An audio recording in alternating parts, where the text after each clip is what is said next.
naman ninyo ang control sa Kanya. Dahil lahat ng bagay ay siya ang sinisisi. Pwede mo po kayo muna. Dahil ang sabi ng mga iba, bakit gano'n sabi ng mga at nahihilig siya taga-husay. Bakit? Dahil gusto ng mga para pinaliwanag sa ating lahat dito. Nahihilig tayo ay mahusay. Tulad sabi ng pinapakita sa tablet, sa mga internet, binabasa nila ng imahe.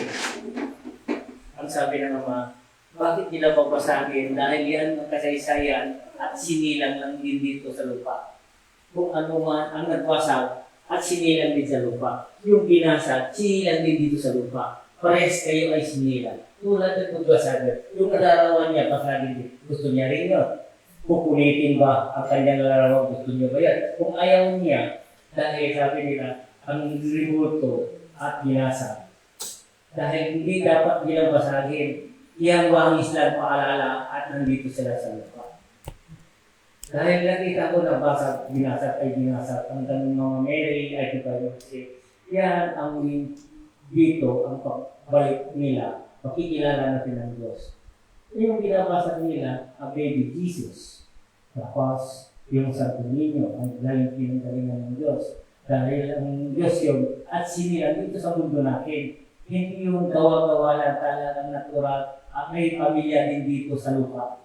Hindi. Huwag natin silang sirain. Dahil yan ang pagsisira natin, tulad ng atin din, anyo at mga wangis natin may litrato tayo. Kung pupulitin din sa harapan ng ninyo ang mga litrato ninyo. Dahil pares kayo sinilang dito sa lupa.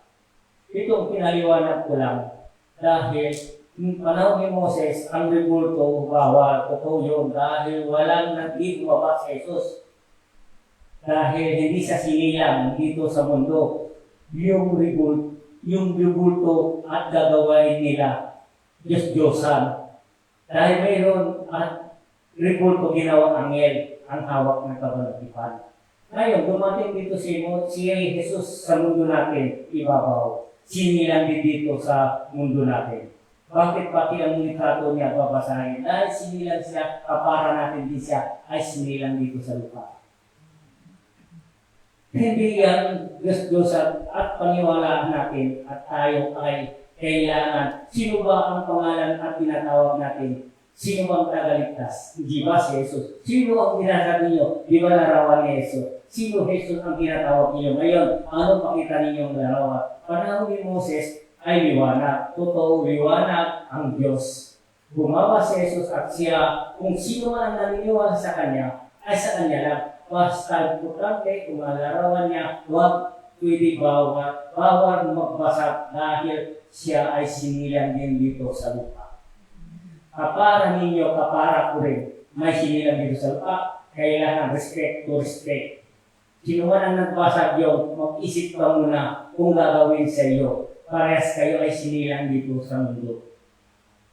Dahil may litrato kayo, sinilang kayo, at Jesus, sinilang din dito sa mundo. Mabuti siya. At may pinili siya, ina ay inosente at walang asawa. At bigla lang siya gumawa ng parang para maging ina dito sa lupa. Puso kumpleto siya. May ama siya. Ama pagsamantala dito sa lupa. Dahil hindi ako na ama pagsamantala dito sa kurso. Kailangan natin ayusin ang bawat, isipin ang bawat gawin natin. Dahil ang gawain natin, siya ang magpapahamak sa iyo. Ang gumawa na hindi maganda at babalik sa iyo, isipin mo, ang binasag mo ay sinilang din dito sa lupa. Bakit? Si Jose Rizal may rebulto. Bakit di nila basagin din? Kailangan niya, si Jose Rizal, isang bayani, isang hero. Si Jesus, siya ang anak ng Diyos. Siya ang Diyos at ginawa sa lupa. Bakit basagin? Dahil anong dahilan? Bakit? Ay, ang tanong, ano ang dahilan? Bakit nilang basagin? Ano ba ang nagawa ni Jesus? Ang imahe yan. Yan ang wangis, ala-ala ay nandito tayo sa mundo galing siya dito, kailangan natin alaala at ganito pala ang kanyang mukha. Ganito pala ang kanyang wangis. Dahil alaala yun. Yung nagbasa, mag-isip ka, hindi mo dapat basahin kapara mo rin sinilang dito sa mundo. Amen? Yun lang ang aking sasabihin. Bawat kilos natin, isipin natin kung makakasira ba ay hindi. Kailangan, may nakakasakit ka ba ay hindi. Akala mo, bida ka, wala maraming maging kontrabida ka dahil ginawa mo at ginagalang ng mga Katoliko. Dahil kung tunay ka maka-Diyos, huwag kang manira, huwag kang makakasakit ng damdamin dahil ang gusto ng Diyos ay pag-ibig. Kailangan magmahalan tayo ang bawat isa. Ang Diyos ang bahala kung sino ba sa atin ililigtas niya. Dahil malalaman natin sa bandang huli, ang Diyos ay siya magliligtas na sa atin kung karap-dapat tayo iligtas. Dahil lagi na siya ay nasisisi. Hindi natin alam, pagsisisi natin, wala siyang palang alam, wala siyang kasalanan. Gusto lang niya tubusin tayo at iligtas tayo. Tayo ang gumagawa ng kasamaan natin. Kailangan magbalik tayo sa Diyos. Kailangan magbalik tayo sa Diyos. Tunay kung mga tao ay ang Diyos ay nasa Kanya, huwag maninira, magkakaisa, magdagdag ng karunungan. Ipaliwanag ninyo sa mga tao kung paano tayo magmahal ang bawat isa sa atin. Hindi tayo maninira. Dahil kung oras maninira tayo at nasasaktan ng iba, wala ang Diyos sa atin. Kayo ang Diyos-Diyosan at kayo ay nagagawa ng hindi maganda dahil ang Diyos mismo ang kailangan niya tayo magmahalan, magkakaisa, kapayapaan ang kagustuhan ng Diyos. Okay? Yun lang ang kagustuhan ng Diyos, pag-ibig. Tama po? Hindi. Dahil ang sabi naman ng iba, ang masama at siya maging mabuti. Ang mabuti at siya maging masama. Wala yun sa Biblia. Ang mabuti, dagdagan ng mabuti. Ang masama, pwede magbago para maging mabuti. Ang mabuti, dagdagan nila para siya isang tulad ng mga banal. Yun, ang banal at dagdagan pa ng kabutihan, lalo na banal ay banal. Yun lang ang ulit ko naman sasabihin sa inyo. Ito ang aking basbas. Sabi ng Ama, palakpakan natin sa Jesus, napilag naman natin dahil ang lahat ng bahay ang binigay sa atin ng Diyos, ang pag-ibig, walang katapusan. Dahil ang Diyos, ang siyang nagmamatag sa atin, naghihintay lang siya sa atin kung tayo ay tinatawag natin siya. Dahil ang Diyos, ang tunay pag-ibig ay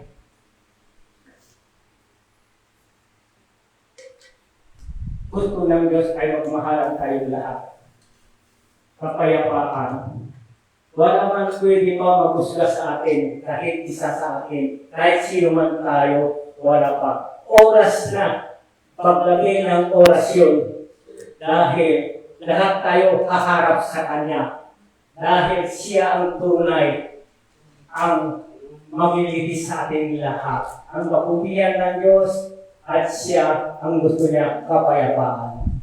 Amen? Amen. Mabuhay ay si Jesus. Dakilang Ama natin tagaligtas. Tandaan ninyo, mahalin nyo ang mga larawan ng bawat sa mga magulang ninyo. Mahalin nyo ang mga wangis niya. Tulad ni Jesus, may pamilya din dito, mayroon din siya anak at mahalin niya din, magmamahal sa kanya ang pamilya niya. Huwag natin siya sirain dahil siya ay sinilang dito sa mundo kapara natin lahat. Amen. Amen? Saan ba sinilang si Jesus? Ha? Kasabaan. Saan ba lugar at sinilang si Jesus? Israel. Ha? Sa Israel po. Israel. Israel ang nandito sa atin sa Pilipinas. Iisa ba yun? Hindi. Isa pa rin po. Iisa. Dahil mundo yun. Dito pa rin sa mundo. May iba-iba. Bakit natin babasagin? Anong dahilan? Kapara natin din sinilan sa lupa na mundo. Pwede na basagin yung wala sinilan sa mundo. Dahil kung sinilan ka sa mundo, may karapatan ka. Kung nakita ka ng pamilya, Jesus, dinitado ka. Tama hindi? Tama po. Dahil lahat tayo may pamilya, akala natin at tayo ay maraming alam, isipin mo na bago ninyo gawin. Dahil yun makakapahamak sa inyo. Dahil ang lahat ng bagay, ang gusto ng Diyos, pag-ibig. Ang gusto ng Diyos, pagkaisa. Ang gusto ng Diyos, kapayapaan. Yung lang ang gusto niya para maligtas tayong lahat.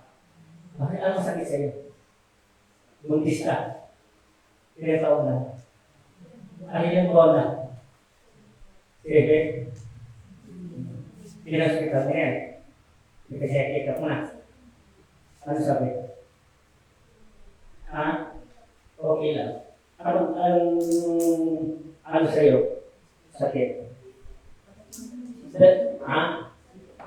Ha? Sa likod, masakit. Halika. Kaya ba yung masakit sa'yo? Matagal na? Isang likod mo, matagal na. Yung ipiyan mo, masakit din. Yung gusto mo, masakit. Masakit na bibig mo, sa pitadyan mo, sa likod mo. Ha? Lalapin ka, bawa ka. Upo ka doon. Upo ka. Ilang taon ka na? 15. Ano pangalan mo? Erika Bilido mo. Ha? Susi. Saan ang masakit sa iyo? Likod at saka sampah. Diyan at saka sampah. Bibig. Tuhod, ipapasok ka may pamo. Hugasan mong pamo. Tapusin mo. Sige. Hanggang dito. Si Luis di po sa inyo lahat. Thanks po, Madam Clarita. Yung likod niya, katagal na yan. Masakit. Yung likod mo, katagal na yan. Baka kapag tinis mo. Asawa mo. Ayusin mo. Ikan mo. Marugas ka. Ng kamay. Tapos mo dyan. Yun. Yan. Hipo ah. Kaya kung pag-hipo mo, dalawang kamay. Huwag mo humigo. Ilusang ulo mo. Ulo mo. Hipo sa mukha. Lusang ulo. Sige, dito. Hanggang dito ganyan mo. Dito ganyan mo. Isa pa. Humigo na. Dito. Ulo pa. Kaya mo. Yan. Ulo. Yung gusto mo, yung plan mo, hakaw mo lang, ha? Sige. Huwag mo ibo. Sige, kapti mo.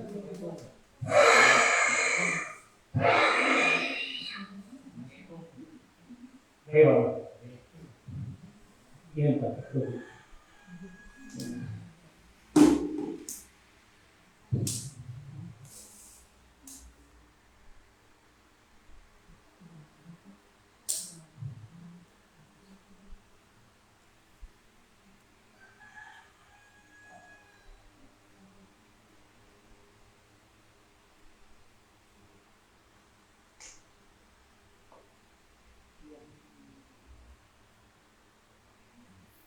Thank you for watching po sa mga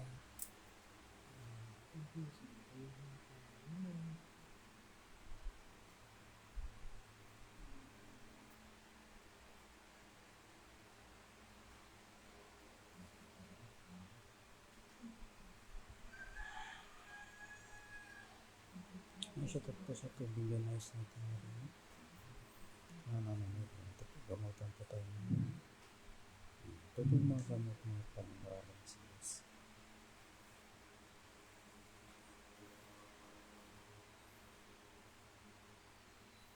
Shoutout sa tubig na nice.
Iskatin po kasi stomach ka. Altis mo.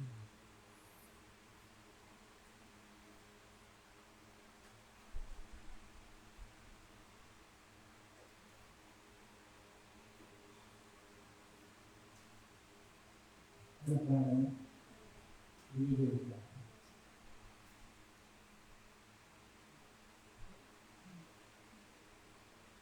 Tayo pa. Dito pa. Sige, gawin yung likod mo. Masakit pa. Ha? Saan masakit?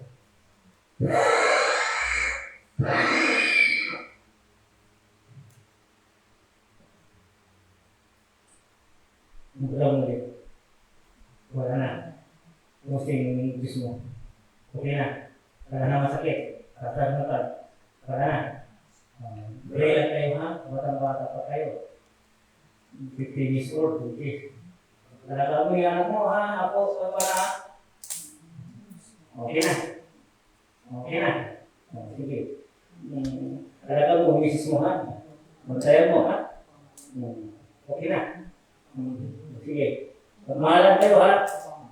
Bata pa kayo. Ilan taon ka na? Ha? 20. 20.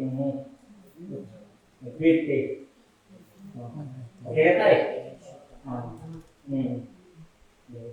Masaya ka na. Yan. Yes, okay na po. Ayan, tapos na ating gawin. Thank you for watching po sa inyo lahat. End live na po tayo. Ayan, tapos na. Gawain natin. So, tapos sa 3 billion guys. Ito nga rin. Wala yung kagamitan ng mga problema tanggalin natin na ngayon. Po sa flow. 5 billion na isa. Pinakakita ng mga para tayo ay maging magkakaisa. Ayaw ng Ama, may nasasaktan ng bawat isa. Ang gusto ng Ama, magmahalan kayo, magkaisa kayo, huwag kayo magsiraan. Dahil ano mapala nyo ay naninira. Kung ikaw ay isang naglilingkod, dapat kapayapaan ng dala mo, ayusin mo ang dapat ayusin. Dahil ang sabi ng Diyos, ang dakilang Ama natin, mga anak, huwag kayo mag-away-away tungkol sa akin. Pati ang larawan ko ay sisirain. Ano ba ang nangyayari sa inyo? Hindi naman yan ang Diyos-Diyosan sa palagay ninyo ay babasagin. Dapat huwag mong basahin yan dahil sinihan din ako sa mundo ninyo. Mabuti yung babasagin ninyo, hindi sinihan sa mundo. Yun ang ginagawa ay Diyos-Diyosan. Dahil ako ay ginagalang sa karamihan, dinadala niyo ang pangalan ko. Bakit? Kapayapaan ang kailangan ang daladala ninyo. Ang kapayapaan, ang siya, ang tunay na niligtas sa ating lahat. Thanks po sa lahat. Dahil ang kapayapaan, dahil ay siya ang nagmamahal ang bawat isa sa atin. Dahil walang iba, isa rin ang tagaligtas ninyo. Yan, shoutout. Dahil ang gusto ng Ama, magkakaisa kayo, Kay Madam. huwag kayo mag-away-away. Latorre. Dapat magsaya kayo. Dahil sa pangalan ni Jesus ang daladala ninyo, dapat pamilya kayo. Walang sino man ang magliligtas sa inyo. Kung hindi, ang dala ninyo ang pangalan ng kaligtasan. Tama, hindi? Dahil ang yun ang mga nagdadala ng pangalan ni Jesus, pati imahe ni Jesus, at riborto ni Jesus, binabasag. May karapatan ba ay ang taong pumasag sa aking larawan, sabi ng Ama. Dahil ako rin, may pamilya din dito sa mundo ninyo. Dahil sinilang din ako kapara ninyo. Bakit? Ang loloan ninyo, panang lolo ninyo, namatay. Wala ba kayo larawan, litrato? Ala-ala para sa kanila. Dapat kailangan natin isipin kung sino man ang naninira ng mga imahe, hindi karapat-dapat Israel. Dahil iisa ang tunay natin tagaligtas ay si Jesus lang, ang dakilang Ama. Depende sa kanila, sa paniwala nila. Si Jesus at liwanag ay iisa. Dahil para sa akin yun yun sa inyo, kung si Jesus, kung ano man ang imahe ni Jesus, ang wangis ni Jesus, kung itanong ninyo, ano ba ang wangis ang sinasamba ninyo? Diba? Anong sasabihin ninyo? Ang karamihan ay liwanag. Dahil si Jesus bumaba dito sa lupa para tayo ay para makilala natin siya. Also, kailangan natin isipin bawat tayo gagawa na hindi karapat-dapat para walang masasaktan Magandang hapon. ng naniniwala sa Kanya. Medium din ang naniniwala sa Kanya. May pangalan na Jesus, hindi nila kilala ang kanilang itsura mukha ni Jesus. Dahil si Jesus ay sinilang sa lupa, binabasag para at ililing lang nila ang mga tao. Ano ba ang Diyos ang tinatawag nila? Ano ba ang wangis niya? Pero ba ipapakita nila ay wala. Ang mga iba. Kilala nila si Jesus, ang wangis ni Jesus, hindi nila kilala, binabasag nila. Kailangan natin to respect ang bawat isa sa atin. Ito, paliwanag ko lang sa inyo para malaman ninyo, huwag kayo makakasakit sa kapwa ninyo dahil iba-iba ang paniwala ang bawat isa. Dapat pagbigyan natin ang bawat isa natin, huwag kayo magsiraan para magmahalan tayo. Isa rin ang tumatanggol sa atin dito sa mundo natin. Amen? O wala naman ang masama doon, ang mga gusto lang ng Ama ang magkaisa tayo, magmahalan tayo. Tama na, pagbabasag ng anuman imahe, tandaan ninyo, si Jesus ay sinilang din kapara natin dito sa mundo. Sinilang siya sa Israel, tayo naman dito sa Pilipinas. Isa ang mundo, bilog ang mundo. Kailangan respect to respect. Tama, hindi? Oo. Dahil hindi niya alam ang pagbabasag-basag niya, ipakita niya sa lahat ng mga tao. Akala niya bida siya. Hindi. Lalo siya maraming nasasaktan dahil at naniniwala kung Jesus. Dahil yung binasag niya, larawan ni Jesus. Also, ano nga sa kumin ninyo? Tama ba ang ginagawa ay mali? Mali po. Ang nagbabasag ng imahe, tama ba yan ay mali? Mali po. Kung kayo ay maka-Diyos at kayo ay naglilingkod sa Diyos, huwag mo ipakita makakasakit sa kapwa ninyo. Dahil ang Diyos ay pag-ibig. Hindi nagsasabi ng Diyos, mag-away kayo, magsiraan kayo. Dahil ang lahat yan, sabi ng Ama, ang lahat yan, ang mga kagamitan ng bawat isa rin sa mundo, mahalaga.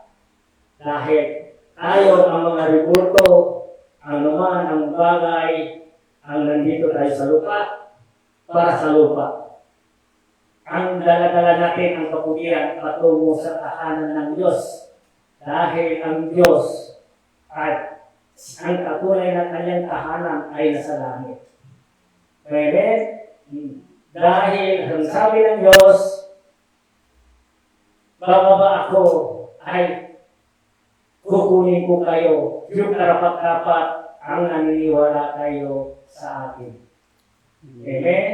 Oo. Yun ang kanyang paliwanag tungkol nanira ng imahe.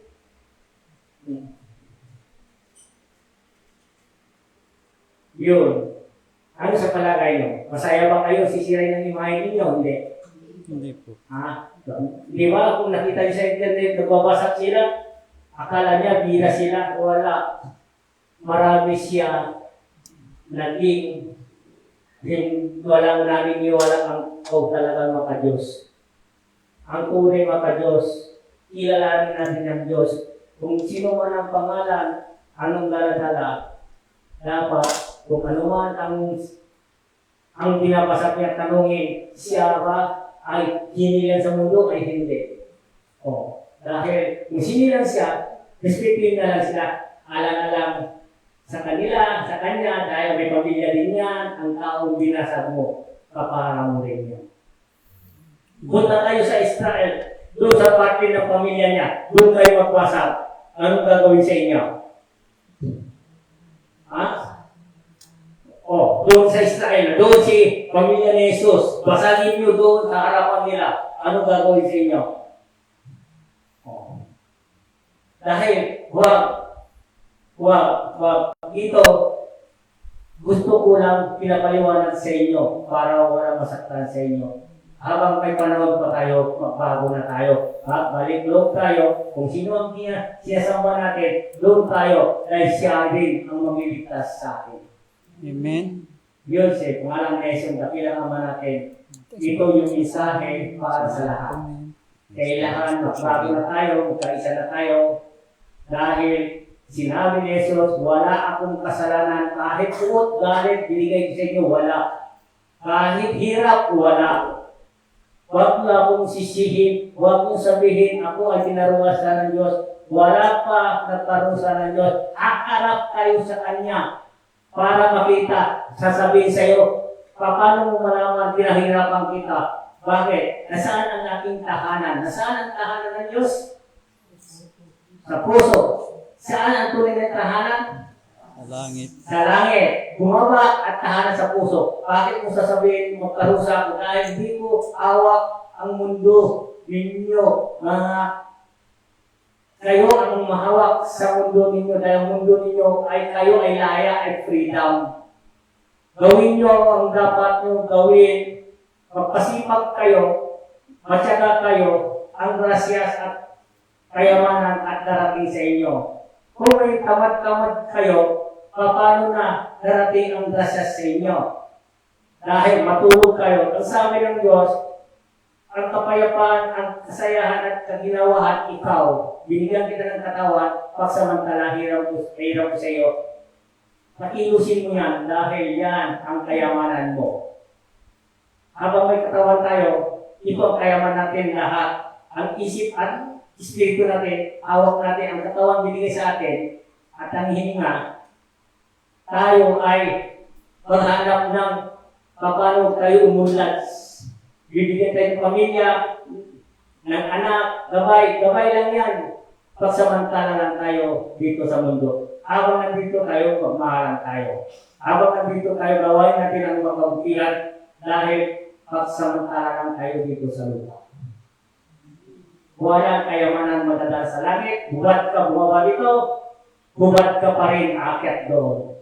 Kahit kusing, wala kang madadala. Ang kayabangan mo, pagdating sa langit, hindi yan pinakikinggan. Kahit anong yaman mo dito, pagdating mo doon, mahirap ang mayaman, pantay-pantay kayo. Dahil ang kayamanan nyo, hindi ko kailangan. Dahil ang tunay ng kayamanan, ang gawain ng mabuti. Okay? Yun. Ang kayamanan ang gawain mabuti. Dahil yan ang sabi ng Diyos, minamatyagan ko kayo lahat. Lahat kayo, mga anak ko. Huwag niyong isipin, ako ay naghihirap sa inyo. Naghihintay lang ako sa inyo. Kung ako ang inyong tinatawag, ako ay nagagabay sa inyo. Sige niyo, si Jesus, nagagabayan sa akin. Nagmamatyak sa akin. Hindi natin alam. Yung pala, yung mga kaisipan natin, ano-ano ang dumarating sa isipan natin, yung pala, gawa-gawa lang dahil yung kaisipan yun, siya ang maninira sa iyo. Sa katawan mo, dahil katawan ni Jesus. Amen? Amen. Yun lang ang aking sabihin. Maraming salamat sa inyo. Ang lahat ng kumikinig, maraming salamat. At sila naman ang naninira, maraming salamat din. Dahil habang maaga pa, isipin ninyo, huwag kayo magbigay ng sakit ng damdamin ng bawat isa sa inyo. Dahil ang paniwala mo, sa iyo lang yan. Ang paniwala niya, sa kanya yan. Di ka makialaman, huwag ka naman makialaman sa kanila. Magsitante, magdasal ka, mag-pray ka sa sarili mo, mag-pray sa sarili nila, iisa rin ang patutungan natin sa Diyos pa rin tayo ang tunay na tagaligtas sa ating lahat. Amen. Amen? Huwag kayong pakialam kung di kayo pinakailaman. Dahil yan, yun din ang kapahamak sa inyo. Gawin mo ang pagsasamba mo, gawin mo ang hiling mo, dahil lahat kayo humihiling. Ako ay nagmamadyak sa inyo. Dahil sabi ng Diyos, huwag mo pakialaman kung hindi ka pinakailaman. Pakialaman mo yung pamilya mo, huwag mo pakialamin ang kapitbahay mo. Kaya pamilya mo ang binigay ko sa inyo. Dahil kailangan malinis ang inyong pagdating nyo sa akin, malinis ang inyong gawain. Dahil nakukuha ang kayamanan tunay ang inyong gawain mabuti. Iyon ang kayamanan lahat. Dahil walang mahirap, walang mayaman. Kung namatay kayo, isa lang ang madadalag. May tahanan ang inyong katawan sa sementeryo. Ang espiritu ninyo ay walang tahanan. Yun, importante, ang espiritu ninyo kung saan patutungo. Dahil din natin alam kung saan. Dahil ang tahanan ng Diyos, ang gawa ng mabuti sa tahanan ng Diyos tayo. Yung gumamit natin, may tahanan din tayo. Nandito sa dagat-dagatan apoy ang gawain ng masama. Amen? Mag-ingat. Ayusin ang dapat ayusin. Pray to God. Humiling tayo ang bawat isa sa akin. Magkaisa na tayo, magmahalan tayo. Tigilan na ang mga bagay hindi maganda. Importante, tunay tayo maglilingkod sa Diyos. Diyos pa rin ang tagaligtas ng lahat. Walang iba magliligtas sa atin kung di sarili natin lumapit tayo sa Diyos. Amen. Amen? Yun lang para hindi na rin mahaba masyado ang aking salita. Dahil walang katapusan ang aking sasabihin. Yes, Kung tuloy-tuloy sa salamat tayo kasapit. Amen. Yeah, maraming salamat po. Kung ito, baka gusto mo salita. Ano po, ma? Wala ito. Meron. Hindi na. Ha? Dito salita kayo. Maraming salamat. Salamat sa Diyos sa mga mensahe. Maraming salamat. Dahil, Yes. ay, salamat po. So, live na po tayo. Yan, thank you for watching po sa mga lahat, Maria. Yan, sabi po yung Madam JC, singalang nagagamot po kayo. Yes po, Madam, nagagamot po kami dito. Yan, tubig mo, gamot mo, at pananalig sa Diyos. Yun din po yung gawain po natin. Yes. Pwede nyo pa yung puntahan po rito sa Barangay Lumbang, Kalasyaw, Pangasinan. Business nyo lang po kami. And thank you for watching po sa lahat ng mga. Tapos na rin po. Ayan ang ating gawain. Thank you for watching and God bless po sa inyong lahat. At ingat po palagi. Yes, tama po. Yes, amen. Sabi ko rin na. Yan, yes po. Maraming salamat po sa inyong lahat. Amen. Ang first word po. Kabutihan lagi ang ating hiral. Pag-ibig sa ating Espiritu po natin lahat ng mga paniniwala. Yan, dito sa buong mundo. Yes. Maraming salamat po. And God bless po sa inyong lahat sa lagi. Ano pa nga po ito sa bye-bye sa ating gawain. And hello, brother. Good afternoon sa group po ni Madam Victoria Lima Augusto. Yes, good afternoon din po, sister. Thanks for coming. And God bless po. And sa inyo po sa lahat po ng Maria. Thank you for watching po and God bless you. Thank you po Lord. Yan, sabi po ng Mas. Yes po, always pray to God po. Yun lang po, maraming salamat and God bless.